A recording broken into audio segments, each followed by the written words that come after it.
Good morning. It is me, Shantae's Opulent Aura, just popping on for a quick chit chat as I am dropping off the baby and heading home to go get my oldest. If you are new here, make sure that you like, share, comment, subscribe, and yeah. So I am always talking about endings and mourning, and it just seems like a constant in my life that there's things that I am always mourning and always releasing, and I'm learning while I'm releasing how to welcome in new things as I'm releasing old things, even in the morning. I posted a video recently about the different phases and stages of being a parent and mourning the fact that your children are getting older and they're not babies. I feel like I talk about that a lot because I every month am so hyper aware of the fact that my kids are getting older, but I notice it with each and every one of them, but I feel like I've had the privilege to really be present when it comes to the baby because I'm the oldest I was the oldest age that I had ever been giving birth. I was 33.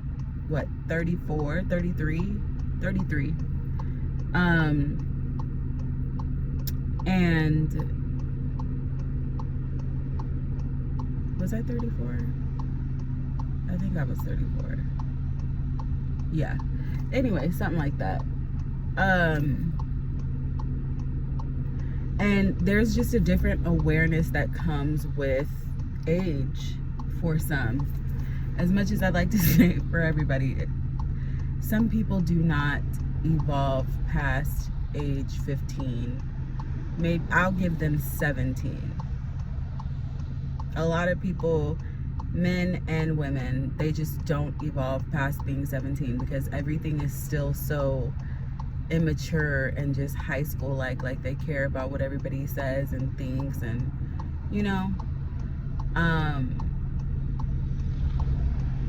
and that is the segue to my topic. Is just that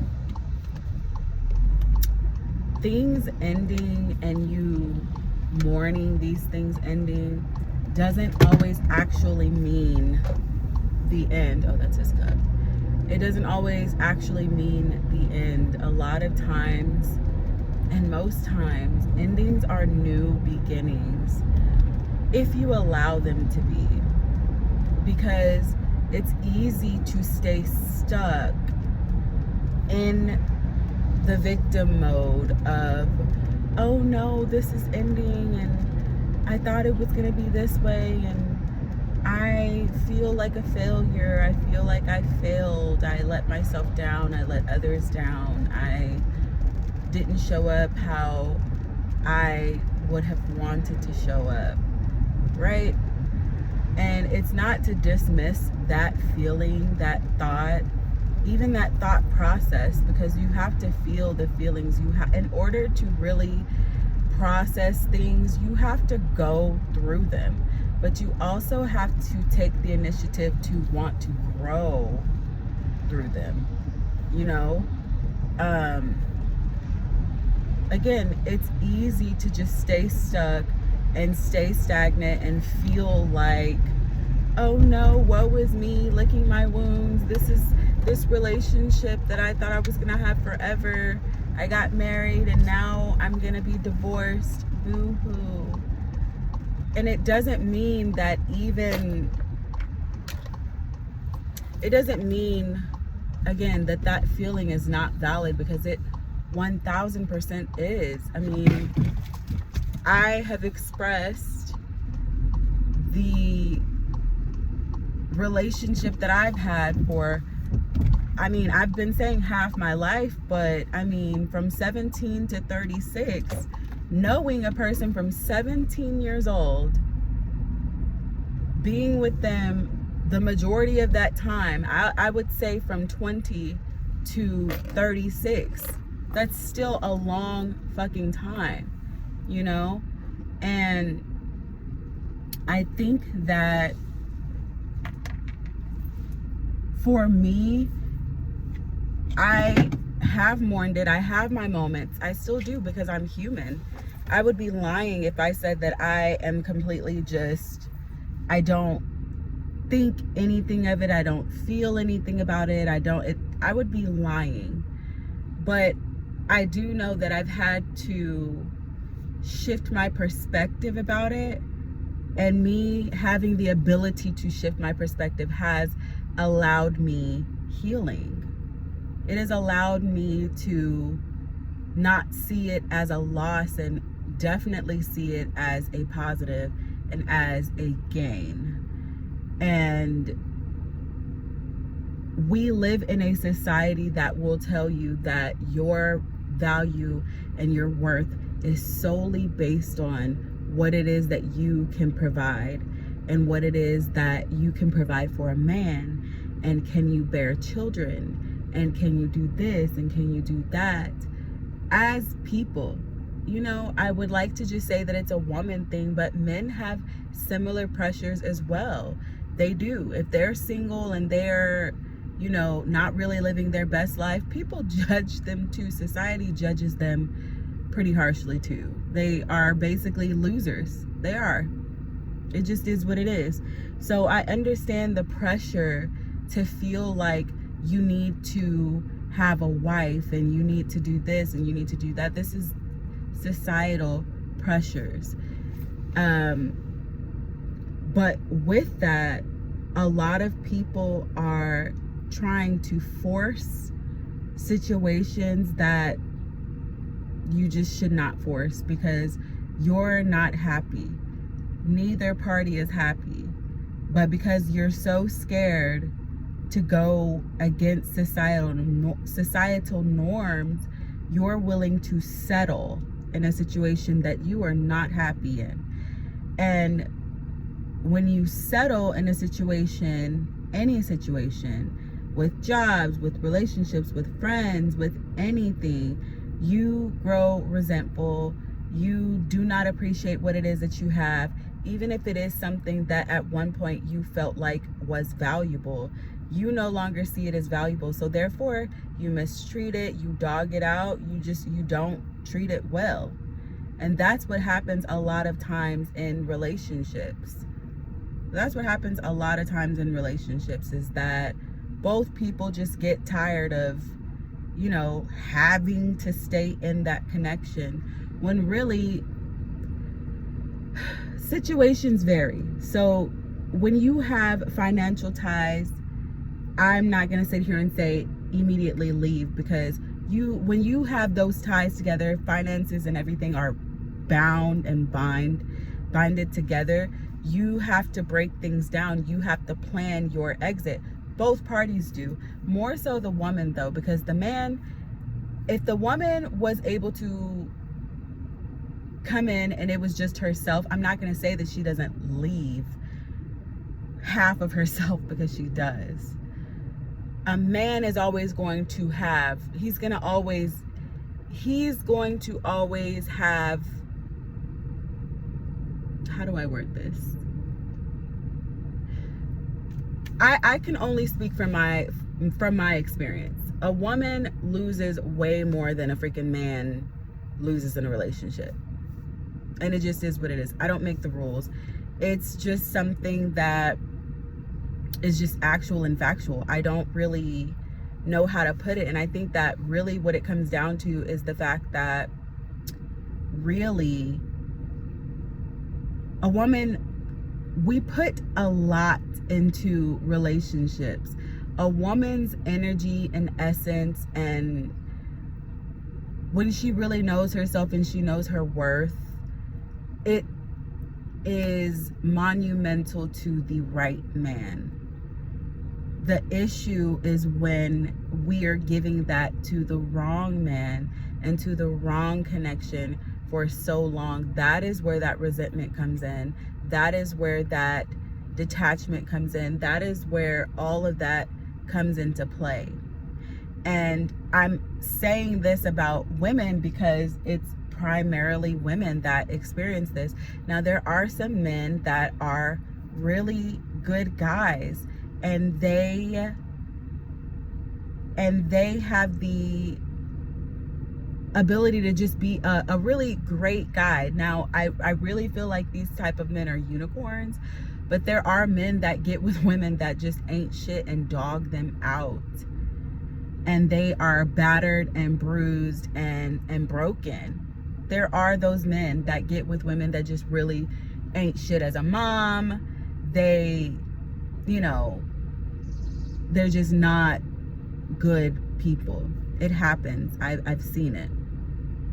But a lot of the times, it's not all men, but it's always a man. That's it. I don't make the rules. I don't make the rules. Even real men know. They know the pathology. They know how men work. They know that men can be dangerous. They know that men can be vindictive. They know how men really work. So it just is what it is. But again, back to the societal norms, we live in a place that tells us create the nuclear family. You know, the woman works or the woman stays home and she takes care of the kids, and she does this and she does that. She does backflips on the dick. She slobs on his knob all the crazy shit. And she's still a baddie, and she owns 3 businesses. She's a CEO. She's a humanitarian. She does this. She does that. And if you fall short of that, then you're less than a human being. God forbid you decide that you don't want to do it anymore, or God forbid you feel like you need a break, or God forbid you need help from your said partner, and all of a sudden you're less than a goddamn woman. It's crazy. It doesn't make any sense to me. It doesn't make any sense. But the point is just that you can end and start again 1,000,001 times. You can end and you can start again. You can be at rock bottom and start again. You can first of all come out of anything.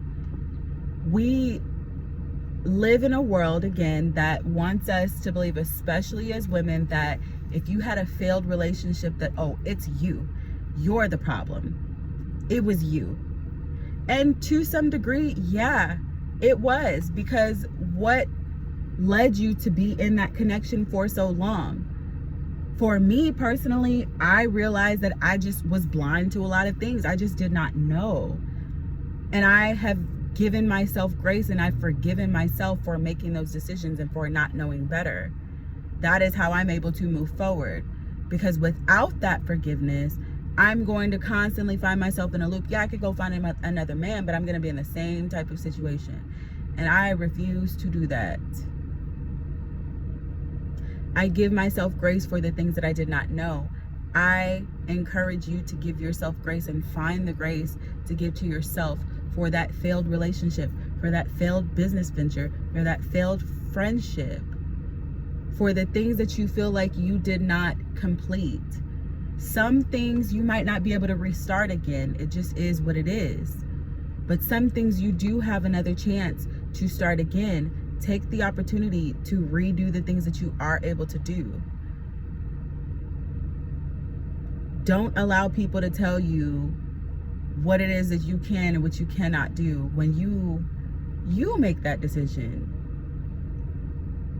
My mentor explained to me, I was explaining a situation, regarding my abandonment wounds and stuff. And she basically just explained to me, you get to choose.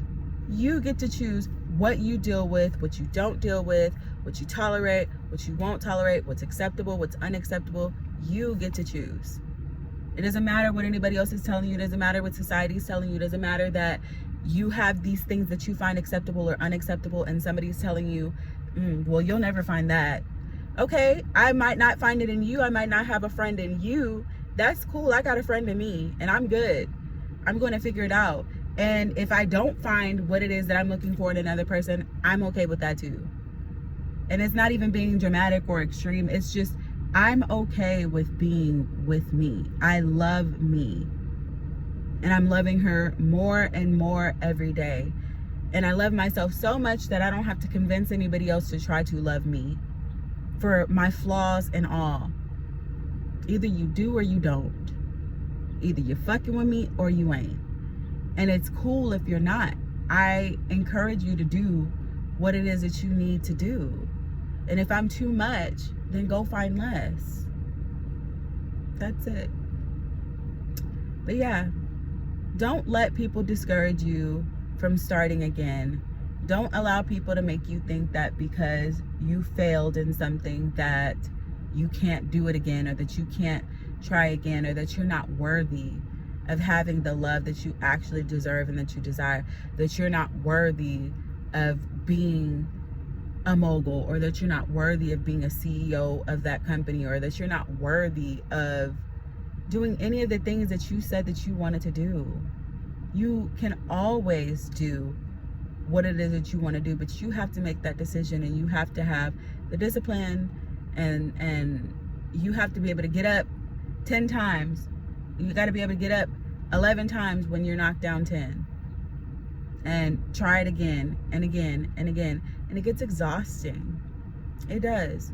But when you finally get to where it is that you feel like you feel comfortable, then you'll know, without comparison, without feeling like, you know, anything other than what the fuck you want to feel. You'll know that you've reached that place. You've reached that sweet spot, that peak of joy.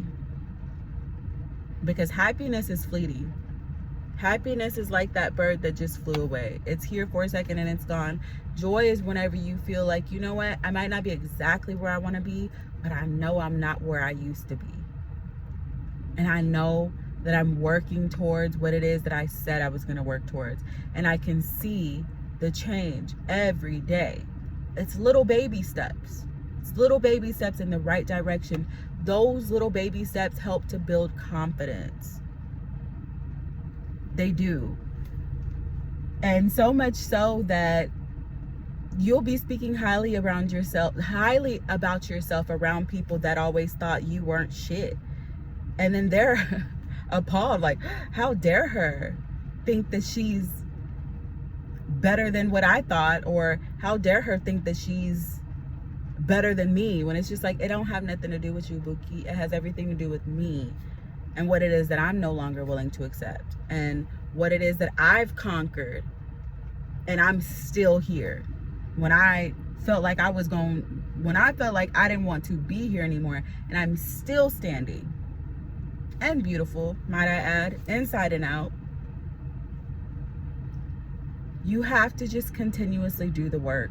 And that, if I don't say nothing else to nobody, the work looks like different things. It looks like therapy, different types of therapy, getting a mentor, life coaching, trying new things, living outside the box, doing different things to build confidence. Trying new things builds confidence. At first it feels like, what the fuck? But in the end, you won't regret it. And that's me too. It's time for me to try something new also. So let me know what you're gonna do. Let me know what you're gonna try new. What you're gonna do. Nobody can believe in you more than you believe in you. Anybody can be your biggest cheerleader, but if you don't believe that you deserve it, that's it. Do what you gotta do, little mama. All right? Make sure you like, share, comment, and subscribe. Check you in the next one.